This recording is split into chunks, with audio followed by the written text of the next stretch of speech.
Betting apps కేసులో విచారణ speedup చేశారు పోలీసులు. ఇందులో భాగంగా యాప్స్ ప్రమోట్ చేసిన సినీ ప్రముఖులు, సెలబ్రిటీలను విచారిస్తున్నారు పోలీసులు. ఇప్పటికే పోలీసుల నోటీసులు అందుకున్న నటి శ్యామల పంజాగుట్ట పిఎస్లో ఎంక్వైరీకి అటెండ్ అయ్యారు. దాదాపు గంట సేపటి నుంచి ఆమెను ప్రశ్నిస్తున్నారు. లాయర్తో కలిసి విచారణకు వచ్చారు. రేపు విష్ణుప్రియ, రీతూ చౌదరిలను మరోసారి విచారించనున్నారు. మేడం ఏమన్నా డాక్యుమెంట్స్ అడిగారా మేడం? బ్యాంక్ డీటెయిల్స్ ఏమన్నా అడిగారా? పంజాగుట్ట పిఎస్లో బెట్టింగ్ యాప్స్ ప్రమోషన్స్ చేసిన 11 మందిపై కేసులు నమోదయ్యాయి. ఇప్పటి వరకు టేస్టీ తేజ, కానిస్టేబుల్ కిరణ్, విష్ణుప్రియ, రీతూ చౌదరిలను విచారించారు పోలీసులు. హైకోర్టు ఆదేశాలతో ఇవాళ విచారణకు అటెండ్ అయ్యారు శ్యామల.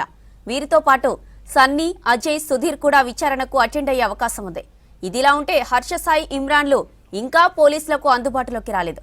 ఇక అటు మియాపూర్ కేసులో మొదట బెట్టింగ్ యాప్స్ నిర్వాహకులు, మీడియేటర్లను విచారించే ఛాన్స్ ఉంది.